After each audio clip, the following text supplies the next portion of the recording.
Good evening. The Secretary General will update you on the first day of the meeting of NATO Foreign Ministers. Secretary General.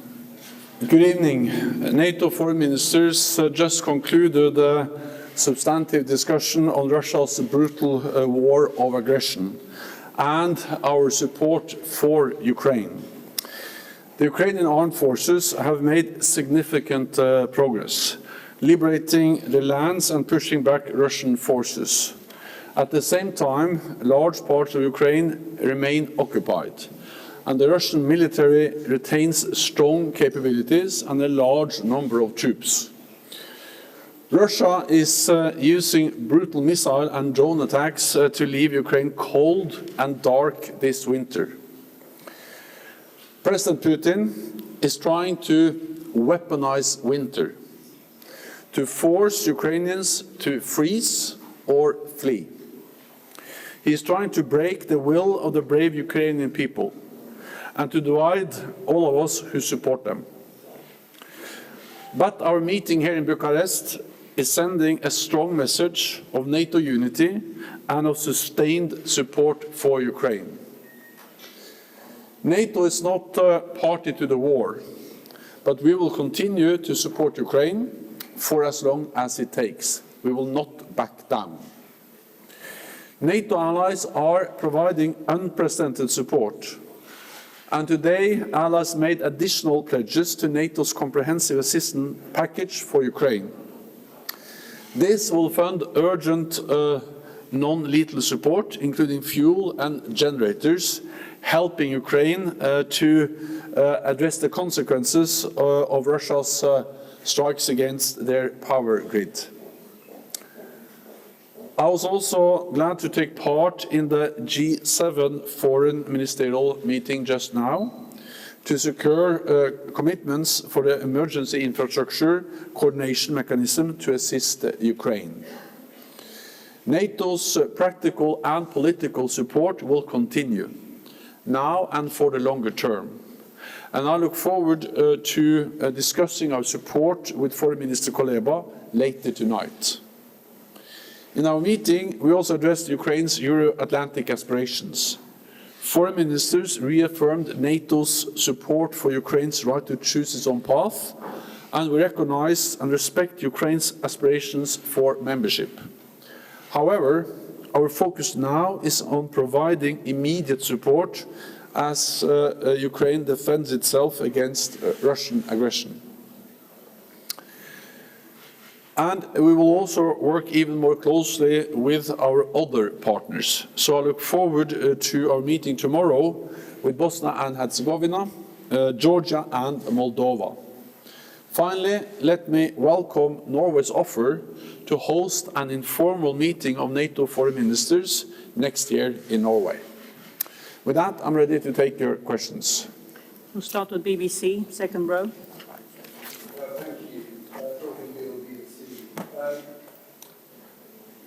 Ukraine's Prime Minister came with a message last time he talked about weapons, this time the message was faster.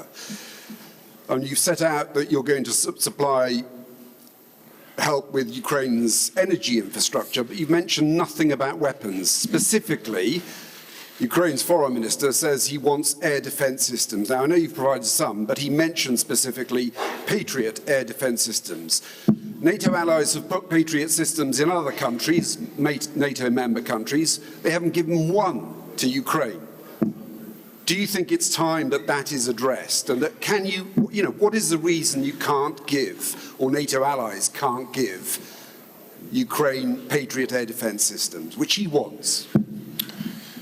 So first of all, one of the main reasons it is important to have Minister Kuleba here is that then we can sit down, as we will do later tonight. I also had a bilateral with him earlier today, to address and to discuss the urgent needs and the different concrete requirements also that Ukraine is presenting to NATO allies. And this dialogue has actually enabled us to increase the support from NATO allies to unprecedented levels, both the military support, the types of weapons, and also the amount of support. And therefore, it is important that we continue to meet and to go through the concrete lists. We do this in NATO. We also do that in what we call the Ramstein format, that we meet regularly, NATO allies, partners, led by the United States. This is partly about providing new systems, like, for instance, the Patriots, and there is an ongoing discussion about that now. But it's also very much about ensuring that the systems we have already delivered are functioning, are effective. And to do so, we need to ensure that we provide spare parts, enable them to do maintenance of the systems, and also ammunition. Because one of the huge challenges we face now is that some of also the advanced systems like the NASAMS that NATO allies have provided already, advanced NATO standard air defense systems, or the German IRIS-T, which are advanced air defense systems, that we are not only providing those systems, but that we're also ensuring that we provide the necessary ammunition and spare parts to secure that these systems are operating effectively. So yes, we are addressing a wide range of additional systems. At the same time, we are urgently addressing the need to ensure that the existing systems are working as expected. Okay, we'll take Politico. Thank you very much, Lily from Politico. During the political discussion regarding the future of Ukraine and Ukraine's membership aspirations, did allies discuss at all any potential steps that the alliance or Ukraine could take to come closer together and to help Ukraine prepare their membership application, or is any such framework or concrete steps, are those off the table? Thank you. No, we are discussing how to further strengthen our partnership with Ukraine and also help them move towards NATO membership. NATO allies have reiterated their decision taken here in Bucharest about NATO membership and in 2008. And we have also demonstrated that NATO's door is open. We have demonstrated that over the last years by inviting North Macedonia and Montenegro to join. They have already joined, and also by inviting Finland and Sweden. And already 28 out of 30 allies have ratified their accession protocols. On Ukraine, of course, the main focus now is on providing urgent needed support, both to help them defend themselves, but also to repair the destroyed energy infrastructure and many other types of support.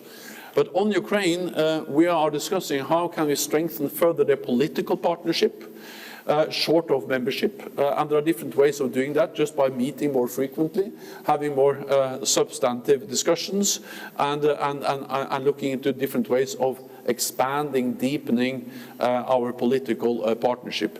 Second, we are now stepping up the practical support, and of course the practical support is important because we provide them with fuel, with generators, with winter clothing, with drone jammers and many other things. But the political support and the practical support goes hand in hand, because by expanding the practical support we also are engaging more closely with Ukraine, and we're also looking into how we can further strengthen that when it comes to, for instance, capacity building, helping Ukraine to transition from Soviet-era equipment to standards and doctrines to NATO standards and doctrines, and to become more interoperable with NATO forces. So the practical cooperation and the political cooperation goes hand in hand, and is helping to move Ukraine towards NATO. We'll go to the lady in grey there from NV Ukraine, just behind you. Natalia Rob, NV Ukraine. At the G20 summit in Bali, Ukraine's President Volodymyr Zelensky presented a 10-step peace plan. Would NATO be ready to support it? And do you think can guarantee a lasting? What do you think can guarantee in Ukraine a lasting peace in Ukraine until our country becomes a NATO member, as promised last time in Bucharest?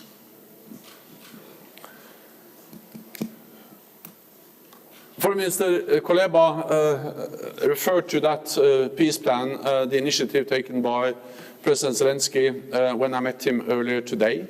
And I expect also that will be an issue when Minister Kuleba meets all the other NATO ministers later on tonight.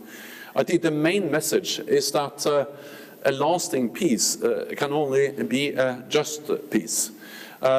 Peace will not be lasting, peace will not prevail if autocracy and oppression prevails over democracy and freedom. And if the authoritarian powers win, we will not have a lasting peace. And that's also the reason why, of course, everyone is in favor of peace, but we also have to realize that the only way to achieve peace is to ensure that the aggressor doesn't win. Because we have to remember what this is. This is a war of aggression. It's one country, Russia, invading another country, violating their sovereignty, their territorial integrity, and not only that, but we see attacks on civilians again and again. We see that there's hardly any electricity, gas available for most Ukrainians, and this is really, really hurting not only the Ukrainian armed forces, but almost all civilians in Ukraine. So this type of warfare, weaponizing winter, is a brutal warfare that has enormous consequences for innocent civilians in Ukraine. What we do know is that most wars end at the negotiating table. Most likely this war will also end at the negotiating table. But what we also know is that what happens around that table is absolutely linked to the situation on the battlefield. So it may sound like a paradox, but the reality is that the best way to achieve a lasting, durable peace in Ukraine is to provide military support to Ukraine. Because that's the way that Russia will learn, President Putin will understand that he cannot achieve his goals on the battlefield. He has to sit down and negotiate in good faith and actually make some serious concessions to have a lasting peace. So yes, we support efforts, but we also know that the way to achieve a durable peace is to provide military support to Ukraine. Okay, Wall Street Journal. Thank you very much, Dan Michaels, Wall Street Journal. Today's statement mentioned the Black Sea security, as did the strategic concept in Madrid, both of which were pushed by Romania. The Romanian president and foreign minister were very proud of getting this in there. But according to several members, another NATO Black Sea country, Turkey, has pushed back against this, not wanting NATO too much involved in Black Sea security. How problematic is this for NATO that something as critical as Black Sea security is so controversial within the alliance? Thank you. Well, all allies have agreed, and not only agreed, but actually implemented a significant increase of NATO's presence in the Black Sea region. This started back in 2014. After Russia's illegal annexation of Crimea, we have implemented a strong reinforcement to our collective defense, especially in the eastern part of the alliance, and that includes the Black Sea region, including in Romania, with more presence on the ground and also supported by air power and a lot of advanced capabilities. We have now what we call enhanced vigilance activities that are helping allies to monitor and to be present in the Black Sea region. Then when we realized that Russia was planning a full-fledged invasion of Ukraine last fall, we further added to our presence in the Black Sea region. I was myself in something called the MK base here in Romania. I think it was early February this year. And I saw how the US, but also other allies, deployed more troops. France is now leading a battle group here. We have doubled the number of battle groups from 4 to 8, including one in Bulgaria and one in Romania, to increase our military presence. So before and after the invasion, we have significantly increased our presence with many different types of capabilities. We also made important decisions, all allies, in Madrid to further increase presence, to have more earmarked troops, higher readiness, more pre-positioned equipment, and the combination of more forward presence, more pre-positioned equipment with earmarked troops that can be deployed to specific areas is a way also to increase our presence in the Black Sea region. So we're working on the details of many of these decisions, but a lot has already happened just by the measures we have taken. One more thing, and that is that since we were so prepared for the invasion, on the morning of the invasion, we activated our defense plans. And that means that SACEUR, our Supreme Allied Commander, gets more authorities to move forces. So he can, on his own authority, move forces into this region when needed. A lot has been moved into the region already, but he can, when he deems it necessary, add additional forces, land, sea, and other capabilities when needed. Frankfurter Allgemeine Zeitung. Thomas Kutschka, Frankfurter Allgemeine Zeitung. Secretary General, coming out of these meetings, can you quantify the pledge that allies made today regarding the restoration or repair of Ukrainian energy infrastructure, and how quickly will allies be able to deliver on their pledges? And maybe in the more long-term support, do you see a specific role for NATO in training Ukrainian soldiers, something which is now done by the UK or by the EU, but not by the alliance as such? Thank you. So, first of all, I cannot quantify that because I left the meeting where they made the pledges, and they were making pledges as I left. So I think it would be very wrong if I now start to summarize those numbers. But it is a meeting going on. I gave my intervention. I told them how NATO can support these efforts with our comprehensive assistance package. And then they're going around the table, and there will be more pledges for certain. Then, of course, some allies may have to go back to the capitals to make some decisions. But I'm absolutely certain that allies will sustain their support, and that will include also support to Ukraine to address the devastating consequences of the attacks on the power grid. Let me add that, of course, we need to support them to repair and to replace what has been damaged. But we also need to support them to defend, to shoot down incoming drones and missiles. That's the best way to protect the Ukrainians against these attacks, and to ensure that President Putin does not succeed in trying to weaponize winter.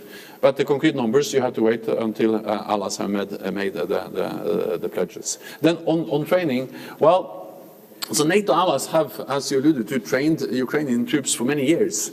I remember very well, I went to Yavoriv, just outside Lvov, back in 2015, and there I saw how UK, the United Kingdom, United States and Canada trained Ukrainian forces. NATO has been there for many years, helped to build capacity and modernize their armed forces.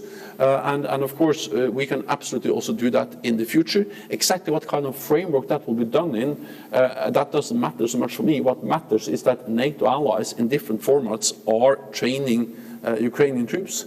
I recently visited the United Kingdom, where countries, of course, United Kingdom, Canada, but Finland, Denmark, Norway, Netherlands, and many more allies are training thousands of Ukrainian troops, and I also welcome the initiative by the European Union. That will also be many NATO allies that will provide training. So training will take place in many formats. NATO will provide different types of capacity building, also education, and then all together this makes a huge difference for the Ukrainian armed forces. Anadolu. Talha Türk, Anadolu Agency. First of all, thank you very much for the opportunity. I have two questions. Mr. General Secretary, as evidence says that the country is taking necessary steps, necessary measures to eliminate Turkey's concern. However, we are still seeing the rallies of PKK terrorist groups across the country, and they are reflecting terror materials to Turkish embassy building. Do you think Sweden is trying hard to eliminate Turkey's concerns? Also, my second question is about increasing security concerns in Western Balkan countries, especially in Bosnia and Herzegovina and Kosovo, since the beginning of the war in Ukraine. How can NATO address these concerns? Thank you very much. So first on Finland and Sweden joining NATO and to what extent they deliver on what they have promised, if I understood the question right. Then, first, all allies, including Turkey, made an historic decision in June to invite Finland and Sweden. All allies have signed the accession protocol, and already 28 out of 30 allies have ratified the accession protocols. This is a very quick accession process. We welcome that. And we do that not least because we know that membership of Finland and Sweden in the alliance will strengthen NATO, it will strengthen the transatlantic bond, it will make us all more safe and secure. In Madrid, at the NATO summit, Finland and Sweden and Turkey agreed on the joint memorandum. I was there, we supported and facilitated those negotiations. I know that they were difficult negotiations, but they agreed. And Finland and Sweden are now implementing, they have delivered, meaning that Sweden, for instance, has changed its constitution. Sweden has tightened and strengthened the laws on terrorism. We see that there has been expulsions, and also that Sweden has lifted any restrictions on arms exports to Turkey. On top of that, we have established, or they have established, a mechanism to ensure that this will continue. There will be a permanent effort by Finland and Sweden to work together with Turkey in addressing terrorist threats. This is, of course, important for Turkey, but it's important for all allies. And sometimes there are also very close links between terrorist groups and organized crime in other NATO allied countries, including in Sweden and other NATO and in other European countries. But let me add one more thing, and that is, of course, when it comes to individual decisions on expulsions or extraditions, that is for the Swedish courts to make. I mean, there's rule of law. So what politicians do, they decide the laws, and they have tightened the laws. But at the end of the day, you need proof that will stand in the court if you want a specific person extradited from Sweden. And that's how it works in democratic states with rule of law and independent judiciary. Then briefly on Western Balkans, of course we are concerned. We have members, we have partners in the Western Balkans. We have the NATO KFOR mission in Kosovo, close to 4,000 troops, helping to ensure peace and stability. And we also have our headquarters and our presence in Sarajevo. And of course we work also very closely with the European Union to help to stabilize the region. We'll go to Romanian television, lady there. Hello, Secretary General. Last night, President Klaus Johannes said that we need concrete plans to know where and who sends troops. So I was wondering if were the logistics discussed, were there any concrete plans after the discussions today? Do they involve Romania and the eastern flank? Thank you. So we have plans in place. NATO has plans in place to protect and defend all allies. And also that's the plans we activated when Russia invaded Ukraine. And we activated the same morning, and that has led to more NATO presence, now 40,000 troops on the NATO command in the eastern part of the alliance, but all backed by significant air and naval forces. And Sakur, our Supreme Allied Commander, has then been provided the authority to add even more forces if he deems that necessary. So we have plans.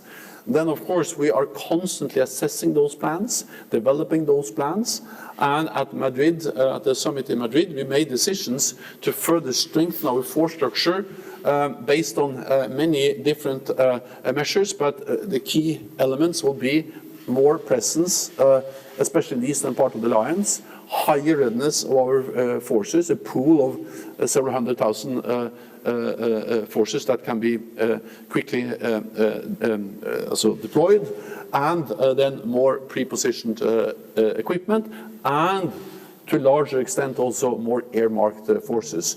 For instance, we have seen that Germany has already followed up because Germany is the lead nation for the battle group in Lithuania, and they are now developing a brigade that can be earmarked or will be earmarked for deployment in Lithuania with some equipment. They will know the terrain, they will know the home defense forces, and this concept of more earmarked troops will further strengthen NATO's ability to protect and defend all allies. ARD. Secretary General Markus Price with ARD German TV. I have a question. Everybody's saying Putin is weaponizing the cold and the winter. I'm a bit surprised that you're talking about this on the 29th of November right now. Have you been late to addressing that kind of weapon? Thank you. Well, we have addressed this issue for a long time, not least by providing air defense systems. I think that, of course, the most effective thing NATO allies do is to help Ukrainians to shoot down incoming missiles and drones from Russia. And we also know, and this was also shared by Minister Kuleba, that actually a quite high proportion of the incoming Russian drones and missiles are shot down. So without the significant and modern air defense systems that NATO allies have provided, we would have seen much more devastating attacks and much more damage, including of the gas, the energy, the power grid. Then, of course, what we see now is a very deliberate attack on this critical infrastructure. For me, it's obvious that that actually reflects that President Putin is failing on the battlefield, because since they're not able to